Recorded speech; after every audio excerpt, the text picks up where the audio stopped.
প্রণয় ব্যাকুলতা। ইনান হাওলাদার। পর্ব ৮। সকালটা এখনো পুরোপুরি জেগে ওঠেনি। জানালার ফাঁক দিয়ে হালকা সোনালি রোদ মেঝের ওপর গলে পড়ছে। আহি ঘুম থেকে উঠেছে কিছুক্ষণ হয়েছে। চোখে মুখে এখনো আলস্য লেগে আছে তার। সে ধীর পায়ে ড্রয়িং রুমে গিয়ে বসল। সেখানে প্রান্ত আর তাহি দুষ্টুমি করছিল। তাকে দেখেই তাহি দৌড়ে গিয়ে পাশে বসে বলল আর বলল, আপু সকালে আমি তোমার রুমে গিয়েছিলাম। তুমি ঘুমিয়েছিল তাই ডাকিনি। লোকগুলো কি তোমাকে মেরেছে গো? শেষ বাক্যটা মুখ কালো করে বলল, না রে, শুধু একটু না খাইয়ে রেখেছিল। আহির বাম গালে থাকা হাতের আঙুলের ছাপের দিকে নজর গেল তাহির। ফর্সা গালে আঙুলের দাগগুলো যেন জ্বলজ্বল করছে। গুনে গুনে ৩টা আঙুলের ছাপ। তবে প্রথম ২টা স্পষ্ট হলেও বাকি একটা অতটা স্পষ্ট নয়।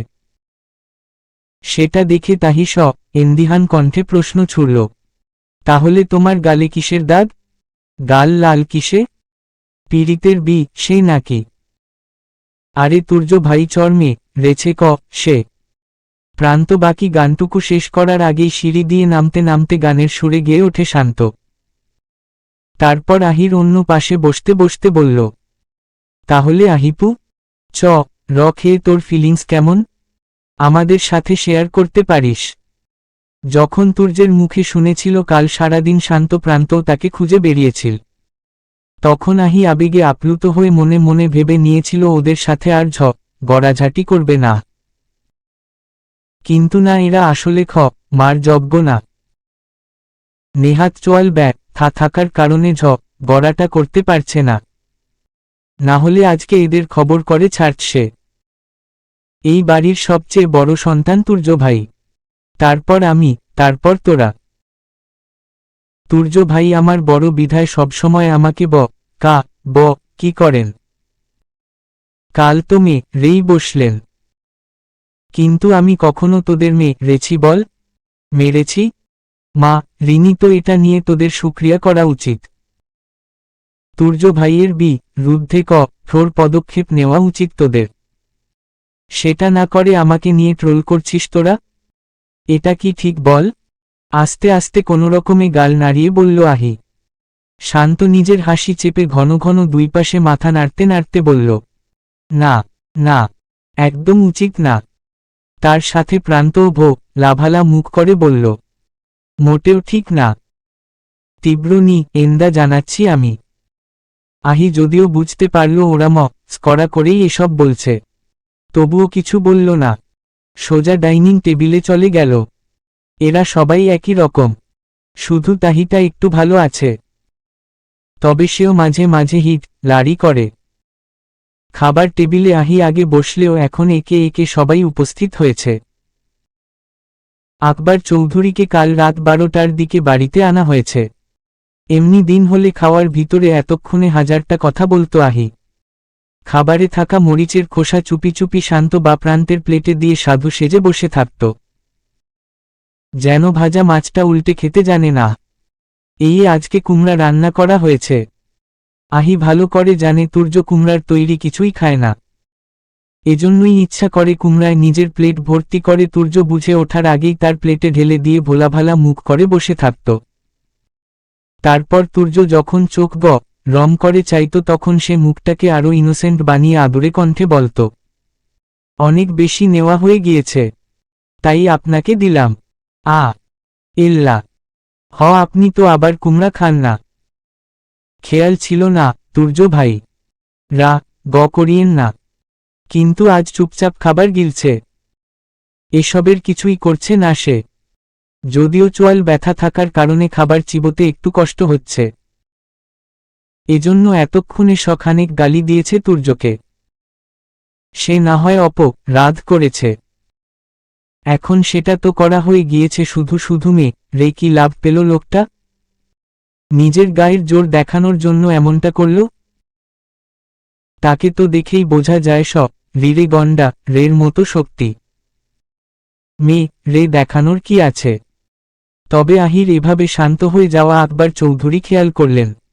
তিনি আহির উদ্দেশ্যে বললেন, যেটা করেছ সেটা তো করেই ফেলেছ। এখন মন খারাপ করে বসে থাকলে চলবে? মন খারাপ না করে অ্যাডমিশনে মন দেও। কিসের জন্য কোচিং করতে চাইছো? আর রেজাল্ট বেরোবে কবে, কিছু জানো? আহি বেশ বুঝতে পারল তার বড় আব্বু এখন খুবই সিরিয়াস। না হলে তুমি করে বলতেন না। 1.5-2 মাস পর। আর আমি ডক্টর হতে চাই, এমনি সময় ফটফট করে উত্তর করলেও আজ খুব শান্তশিষ্টভাবে বলল আহি।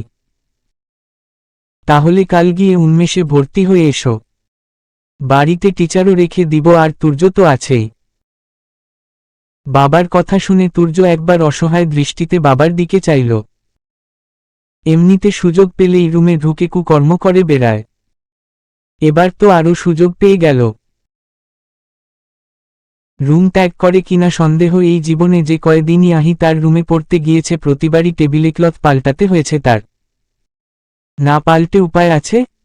কলমের কালি দিয়ে পুরো শেষ করে ছাড়ে। তুর্যের বরাবরই সাদা রংটা পছন্দের, তাই তার রুমের অধিকাংশ, বলতে গেলে সবকিছুই সাদা।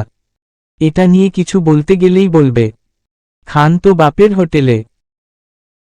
একটু ঘন ঘন টেবিল ক্লথ চেঞ্জ করলে কি বা হয়েছে, 500-600 এর বেশি তো আর নিবে না। অথচ ডামাস্কের টেবিল ক্লথ সম্পর্কে কোনো আইডিয়া আছে ওর? ইডিয়েট একটা। ডাক্তার তো একজন আছেই। তুই বরং অন্য কিছু হ। তুর্যের ভাঙল আসিফ চৌধুরীর কথায়।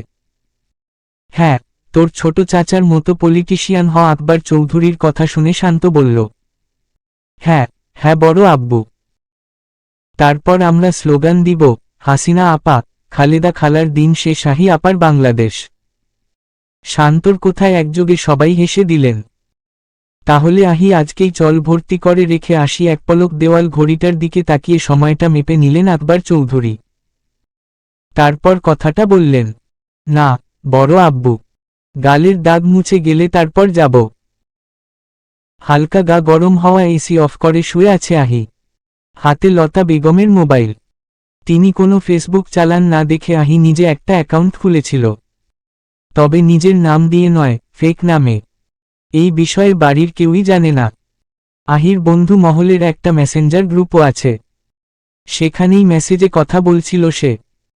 কিন্তু কথার মধ্যেই হঠাৎ করে দেখল সে লিভ নিয়েছে।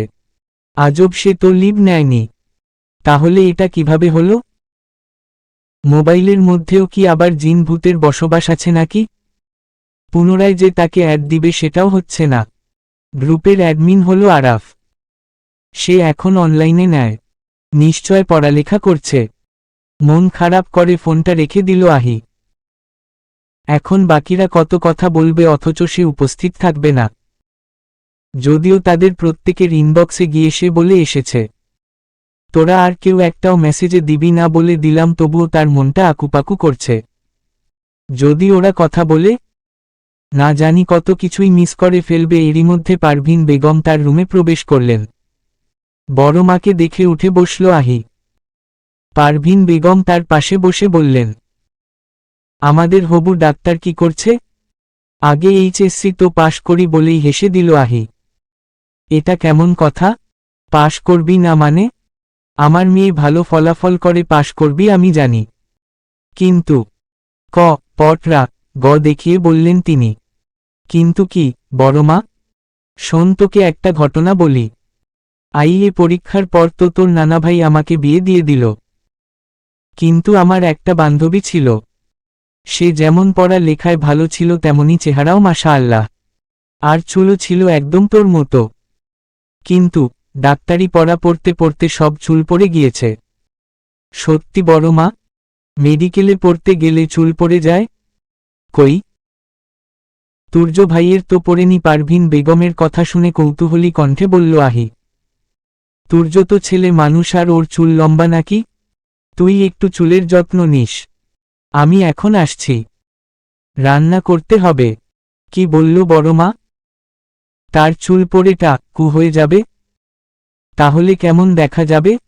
তার চুল দেখে সবাই কত প্রশংসা করে। সেই চুল পড়ে গেলে হবে? তাছাড়া নিজের জামাইকে চুলগুলো দেখানোর আগেই যদি পড়ে যায়, তাহলে তো দুঃখের সীমা থাকবে না। এটা তো কিছুতেই হতে দেওয়া যাবে না। দরকার হয় সে ডক্টর হলই না। তাতে কি হয়েছে? তার ডাক্তার হওয়ার মূল উদ্দেশ্য তো ছিল তুর্যকে একটা ভুলভাল ইনজেকশন দেওয়া। দিল না ইনজেকশন, কি হবে তাতে? সে কি মরে যাবে নাকি? যাবে না, কিন্তু হবু বরকে চুল দেখাতে না পারলে ঠিকই মরে যাবে। তার পুরো জীবনই বৃথা হয়ে যাবে। কাল বরং সবাইকে বলে দিবে সে ভার্সিটির জন্য কোচিং করতে চায়। বড় মা, আমি ডক্টর হব না, ঢাকা ভার্সিটিতে পড়ব। প্রায় দরজা অতিক্রম করে ফেলেছিলেন পারভিন বেগম। আহির কথা শুনে আবার ফিরে আসলেন। কিন্তু ঢাকা ভার্সিটি তো বাড়ি থেকে অনেকটা দূর হয়ে যাবে। তুই বরং জাহাঙ্গীরনগর বিশ্ববিদ্যালয়ে পড়িস, বাড়ি থেকে কাছে হবে। তাতে কি হয়েছে? আমি হোস্টেলে বা মেসে থেকে পড়ব, সেখানের রান্না খেতে পারবি। আর আমাদের ছেড়ে কিভাবে থাকবি? হ্যাঁ। আহি কিছুক্ষণ ভেবে তারপর বলল, ঠিকই বলেছেন বড় মা, আমি বরং যাবিতেই পড়ব। যা ভালো বুঝিস কর। আমি এখন আসি বলেই চলে গেলেন পারভিন বেগম, মুখে মুচকি হাসি। এভাবে তাড়াহুড়ো করে আসার একটাই কারণ, তিনি এতক্ষণ ধরে যতগুলো কথা বললেন সব অন্য কারো শেখানো বুলি। এরপর যদি আহি আরেকটা প্রশ্ন করে তিনি উত্তর দিতে পারবেন না, লেগে যাবে। তবে অনেকটা অবাক হলেন তিনি, যে এতগুলো কথা শিখিয়ে দিল তাকে, সে কিভাবে জানল আহি এই কথাগুলোই বলবে? আশ্চর্য ব্যাপার। আর আহি যদি ডাক্তার হয় তার সমস্যা কোথায়? 5 ওয়াক্ত নামাজ কালাম করে বিনা কারণে বান্ধবীর ব্যাপারটাও মিথ্যা বলতে হলো। টেবিলের উপর ছড়িয়ে আছে ফাইল, কাগজ আর কিছু রিপোর্ট। কোনোটা অসমাপ্ত, আবার কোনোটা শুধুমাত্র একটা সইয়ের অপেক্ষায় আছে। আসিফ চৌধুরী সেগুলো দেখে দেখে সাইন করছেন, কোনোটা আবার একপাশে রেখে দিচ্ছেন। এরই মধ্যে দরজার ওপাশ থেকে কড়া নাড়ার শব্দ হলো। দরজায় যেহেতু কড়া নাড়ছে তাহলে এটা লতা বেগম হবেন না তিনি নিশ্চিত। তবে কি সত্যিই তুর্য এলো? কাল আহিকে নিয়ে ফেরার পর তুর্য সরাসরি আসিফ চৌধুরীর কাছে যায় আর বলে, ছোট চাচ্চু, আপনার থেকে আমার কিছু জানার আছে। পারলে আগামীকাল একটু তাড়াতাড়ি ফিরবেন। এই ছেলে কি প্রশ্ন করবে সেটা তিনি আগেই আন্দাজ করতে পেরেছেন। ভেবে একটা হায় ছাড়লেন তিনি। তারপর বললেন, কে? তুর্য, এসো। সাবেক মেয়র লায়েক শিকদারের সাথে আপনার কিসের শত্রুতা? রুমে প্রবেশ করেই তুর্য সরাসরি প্রশ্ন করল। নৈতিক সেটা তো তুমি ভালো করেই জানো। Please tell me the truth. Please requesting you. ওসব নিত অতীত বাবা। তুই জেনে কি করবি? ওই সুর ব্যাপারে আমি কিছু বলতে চাই না বলে একটা তপ্ত নিঃশ্বাস ফেললেন আসিফ চৌধুরী। যেন হঠাৎ করে বুকটা ভারী হয়ে উঠল। ওই সুর জন্যেই কিন্তু আপনাদের মেয়ে এখনো আপনাদের চোখের সামনে দিয়ে ঘুরে বেড়াচ্ছে। না হই সুর জন্যেই আমাদের মেয়েটা বিপদের মুখে পড়েছিল। আমি সইউর না হই কোনো কথা বলি না, সেটা আপনি ভালো করেই জানেন। এবার অন্তত সত্যিটা বলুন প্লিজ। এবার যে তুর্য সত্যিটা না জেনে ছাড়বে না সেটা বুঝতে পারলেন আসিফ চৌধুরী। তাই নিজেকে প্রস্তুত করলেন অভিশপ্ত অতীতটা তুলে ধরার জন্যে। তাসিন আর নাবিল মুখোমুখি বসে আছে, দুজনেরই মেয়ে জাজ তুরুঙ্গে। তুর্যকে ওভাবে পাগলের মতো ছুটতে দেখে তারাও সেদিনের সন্ধ্যার গাড়িতে বাড়ি ফিরেছে। বন্ধুকে এভাবে ছুটতে দেখে কারা পারে বসে থাকতে? কিন্তু মহাশয় বন্ধুকে সেই কাল থেকে ফোন করে রিসিভ করাতে পারছে না। অথচ বন্ধুর টেনশনে তারা রে যাচ্ছে। এমনভাবে ছুটছিল যেন ওর বউ রে গিয়েছে। এদিকে তাদের বাড়িতে পা ফেলার নাম নেওয়াও নিষেধ। যদিও নিষেধ করার পর্যাপ্ত কারণ রয়েছে। তাদের পেট একটু পাতলা কিনা কখন কোথায় কি বলে ফেলে বলা মুশকিল। ভাই, এ মানুষ নাকি রোবট? মনে কি কোনো ফিলিংস নেই? রে গেল কিনা জানতেও তো মানুষ কল ব্যাক করে। ফিলিংস কি তোরে দেহাইব বা রা? তুই ওর বউ লাগোস? ফিলিংস কি খালি মানসের হয়? অন্য কোনো ফিলিংস নেই দুনিয়ায়? শালা, আর যদি ওই একটা ফিলিংসই পৃথিবীতে থেকে থাকে তাহলে সেটাও ওর ন্যায়। তা ঠিক কইছস। ধুর বা, রা আন্টির নাম্বারে কল দিলেই তো হয়। আগে বলবি তো, দাঁড়া এক্ষুনি দেই। আবদ্ধ ঘরে চলছে শুনশান নীরবতা। আসিফ চৌধুরী আর তুর্য মুখোমুখি বসে আছে। আসিফ চৌধুরী দীর্ঘশ্বাস ফেললেন। তুর্যের মনে অনেক কৌতূহল থাকলেও চেহারা দেখে বোঝার উপায় নেয়। সে তো বরাবরই এরকম।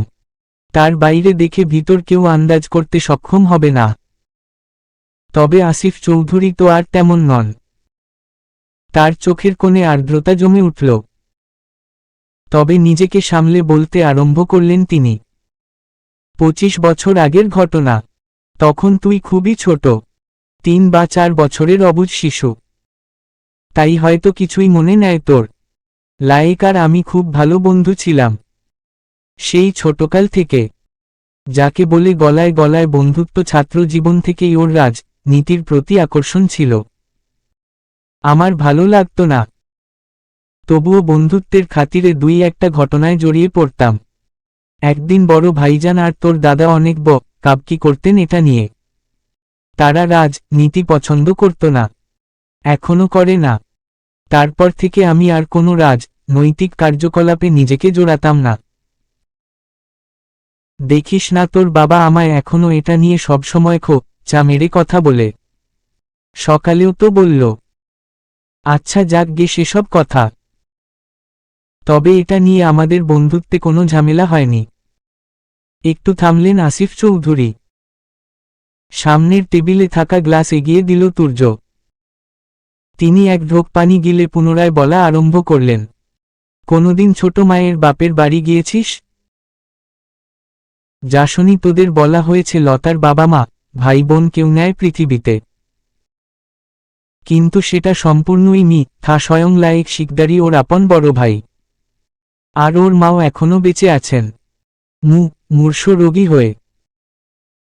তবে লতা আর আমার মধ্যে কোনো প্রেমের সম্পর্ক ছিল না। লায়েক তার একমাত্র ছোট বোনের বিয়ে খুব ধুমধাম করে ঠিক করে। সব কিছু স্বাভাবিকভাবেই হচ্ছিল। হঠাৎ আমার কাছে একটা খবর আসে, যার সাথে বিয়ে ঠিক করা হয়েছে সে আসলে ভালো লোক নয়, বিভিন্ন অনৈতিক কার্যকলাপের সাথে যুক্ত। আমি সেটা লায়েককে জানাই, কিন্তু ও বিশ্বাস করে না। প্রমাণ চায় সে। কিন্তু তখন আমার কাছে পর্যাপ্ত প্রমাণ ছিল না, তাই দিতে পারিনি। এটা নিয়ে আমাদের অনেক কথা কাটাকাটিও হয়, আবার সবটা ঠিক হয়ে যায়। লতাকে আমি আমার নিজের বোনের মতো দেখতাম। এদিকে ওর ক্ষতিটাও মেনে নিতে পারছিলাম না।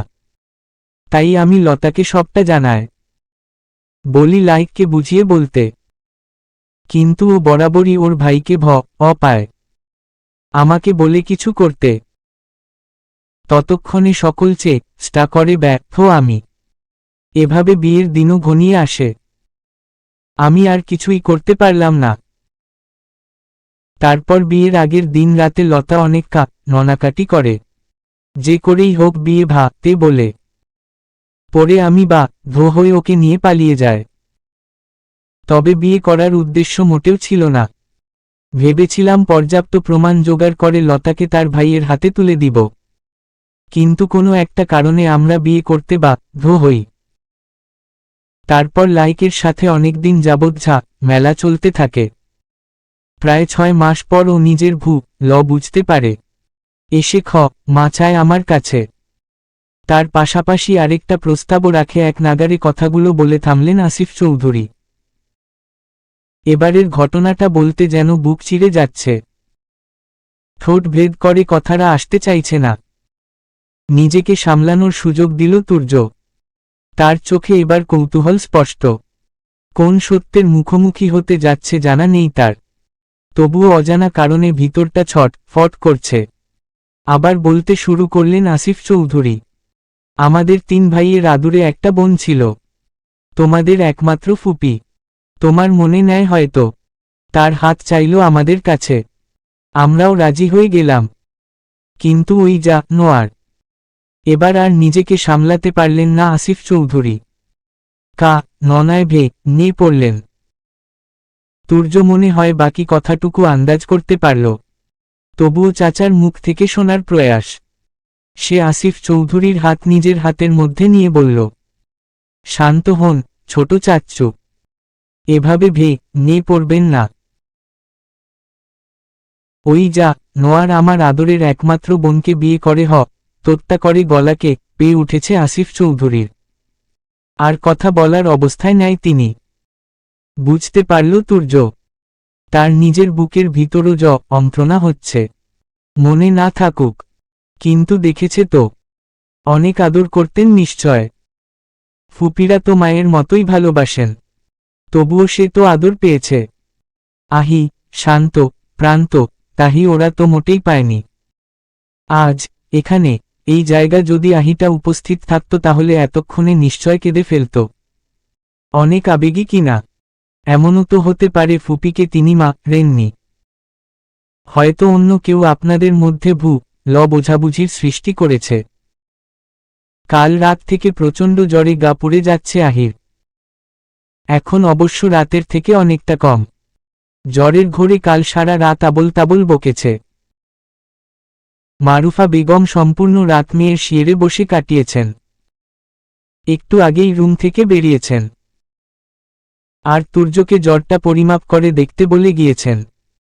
সেদিন কিডন্যাপ হওয়ার পর পেয়েই মূলত জ্বরটা এসেছে।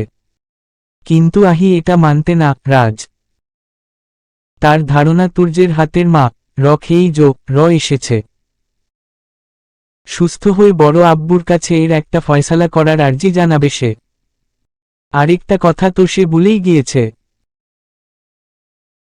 তুর্য ভাই যে অঞ্জাখোর, ঠাখোর, আবাখোর, বাখোর, শাখোর, তাল একটা লোক, এটা তো বড় আব্বুকে জানানো হয়নি। এটাও জানাতে হবে। বড় ভাই হয়ে কি মাথা কিনে নিয়েছে নাকি? যখন যা ইচ্ছা তাই করবে তার সাথে, আর সে চুপ করে বসে থাকবে?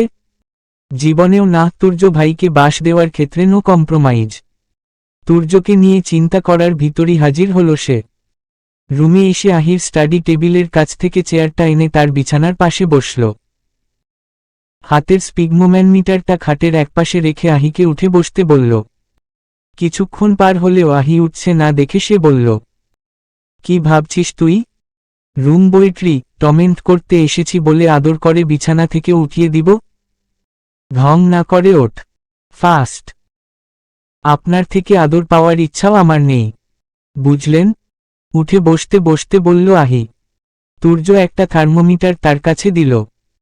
কিছুক্ষণ পর আহি থার্মোমিটারটা ফিরিয়ে দিতেই সেটা দেখে তুর্য বলল, জাস্ট 105 ডিগ্রি। এমনভাবে ইক হয়ে পড়েছিস যেন রে যাচ্ছিস। 105 আপনার কাছে কম মনে হচ্ছে তুর্য ভাই? আমি রে গেলেই আপনি খুশি হন, তাই না? ওয়ারে এন্ট রং, তুই বললে রার টিকিট কেটে দেই। দিব? নিজেই তো কেটেই নিয়েছিলাম। বা চাতে গেলেন কেন? এসে তো দেখলাম চিত হয়ে পড়ে আছিস। উঠে বসার এনার্জিই পাচ্ছিলি না, এখন ফটর ফটর করার এনার্জি কোথায় পাচ্ছিস? আপনার কাছ থেকে। তোকে এনার্জি দেওয়ার কোনো অ্যাবিলিটি আমার নেই। চাইলে যেটুকু আছে সেটুকুও নিয়ে নিতে পারি।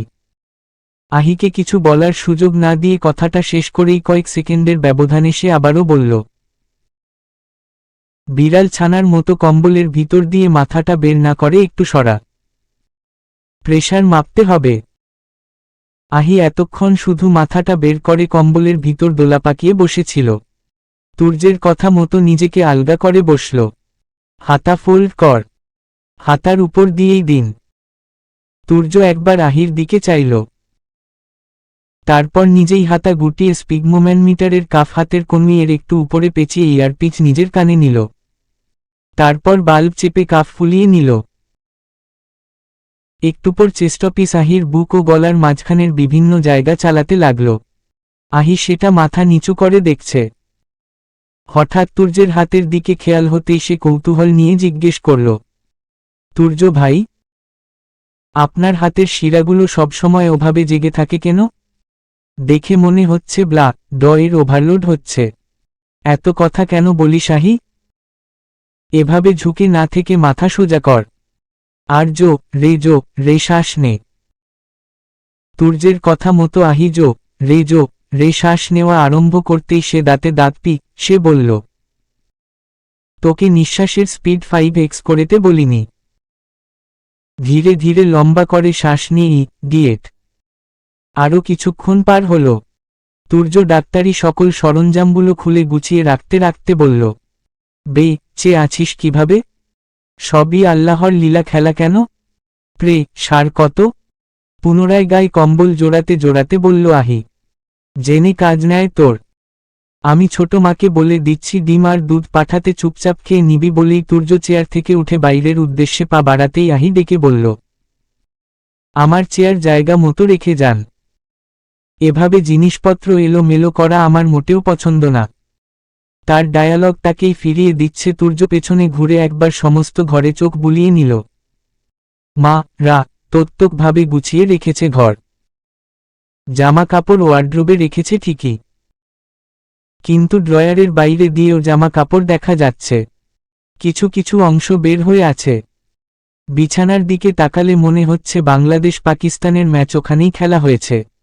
পড়ার টেবিল, সেখানে তো বই খাতা বাদে বাকি সবকিছুই আছে। অন্যান্য কিছু বর্ণনা করার ধৈর্য তার নেয়। আর না আছে ওই ডিয়েটের সাথে রক করার। তাই সে অগত্যা কথা না বাড়িয়ে প্রস্থান করল। নিজ ফ্ল্যাটের ছাদে দাঁড়িয়ে রাতের আকাশ দেখছে নাবিল। সেখানে এক ফালি চাঁদও রয়েছে, আর সেই চাঁদকে ঘিরে অসংখ্য তারা যেন পাহারা দিচ্ছে। সেদিন তাড়াহুড়ো করে সাজেক থেকে ফেরার পর তার আর কথা হয়নি পিঙ্কির সাথে। তবে আজ মনটা কেন জানি ব্যাকুল হয়ে উঠেছে। খুব কথা বলতে ইচ্ছা করছে। কথা বললেই ঝগড়া হবে নিশ্চিত। তবুও কথা বলতে হবে। তাই আর এক মুহূর্ত অপেক্ষা করল না সে। পকেট হতে মোবাইলটা বের করেই কল করল কাঙ্ক্ষিত নম্বরে, এবং প্রথমবারেই রিসিভ হল। তবে নাবিল কোনো কথা না বলেই মোবাইল কানে ধরে দাঁড়িয়ে আছে অপর পক্ষের সাড়া পাওয়ার আশায়। পিঙ্কিও কিছুক্ষণ ফোন কানে ধরে বসে রইল। নাবিল কথা বলছে না দেখে সে নীরবতা ভেঙে বলল, হ্যালো। এবারও নাবিল নিশ্চুপ। তবে পূর্বের তুলনায় ঠোঁটটা একটু বেশিই প্রসারিত করল। কি হলো? কথা বলছিস না কেন? কপট রাগ দেখিয়ে বলল পিঙ্কি। আমি কি বলবো? তুই ক। খ, গ, ঘ, উম, ছ, ছ। এই থামো তুই।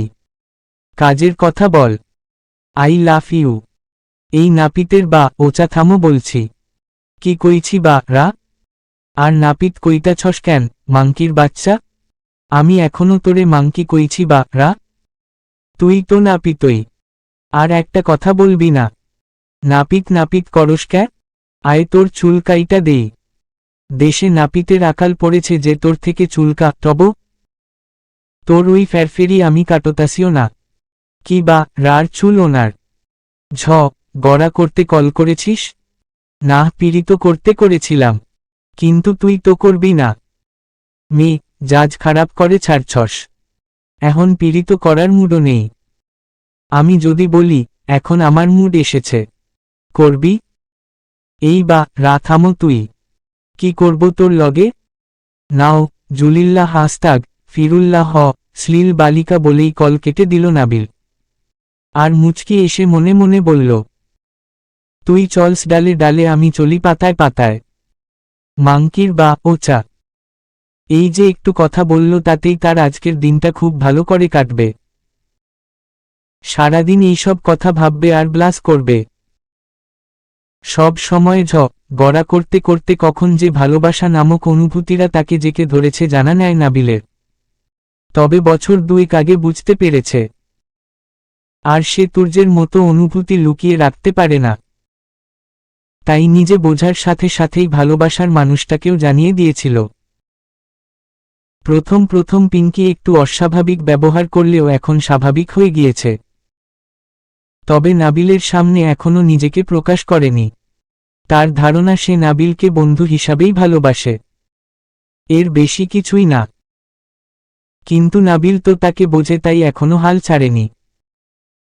পিঙ্কি তখন শয়তানি করেই কথাটা বলেছিল। ভেবেছিল নাবিল রাজি হয়ে যাবে আর ওকে কিছু কথা শোনাবে, কিন্তু নাবিল যে তার কয়েক কাঠি উপরে সেটা বোধ হয় ভুলে গিয়েছিল সে। কিভাবে মান করে কলটা কেটে দিল। তাকেও বলি হারি। সে তো জানেই নাবিল প্রতিবার এভাবেই ঢং করে কল কেটে দেয়। তাহলে সেই বার রিসিভ করে কেন? কেটে দিলেই তো পারে। আর ওর সাথে গড়া করতেও কেন এত ভালো লাগে? ওর কথা মনে হলেই বা কেন মুখে হাসি ফুটে ওঠে? তাহলে কি নাবিলের কথাই ঠিক? সেও কি নাবিলকে ভালোবাসে? জরুরি তলবে সবাইকে এক জায়গা হাজির করেছেন আকবর চৌধুরী। বাদ পড়েনি চৌধুরী পরিবারের কোনো সদস্যই। সবাই খুবই আগ্রহ নিয়ে বসে রয়েছে তার মুখের কথা শোনার জন্য। বড়দের মনে কৌতূহল থাকলেও সেটা বুঝে ওঠা যাচ্ছে না। তবে ছোট তিনটা কথা শোনার জন্য বারবার তাড়া দিচ্ছে। তুর্যের জন্যই মূলত অপেক্ষা করা। সে বলেছে 5 মিনিটস পর আসছি। 4 মিনিটের মাথায় হাজির হল তুর্য। সে আসতেই আকবর চৌধুরী কথা শুরু করলেন। খুব শীঘ্রই বিয়ের আয়োজন হচ্ছে, প্রস্তুতি নেও সবাই। সবার মনে কৌতূহল। কার বিয়ে? কিসের বিয়ে? হুট করেই একথা কেন বললেন তিনি? কিন্তু কেউ কোনো প্রশ্ন করল না। কেননা আকবর চৌধুরী কথার মাঝে প্রশ্ন করা পছন্দ করেন না। তাই আর কেউ কোনো প্রশ্ন না করে তার পরবর্তী কথার জন্য অপেক্ষা করল। তিনি পুনরায় বলা আরম্ভ করলেন তিনি। আমার একমাত্র শ্যালকের ছোট ছেলের বিয়ে আগামী সপ্তাহে। বাড়ির সবাইকে যেতে হবে।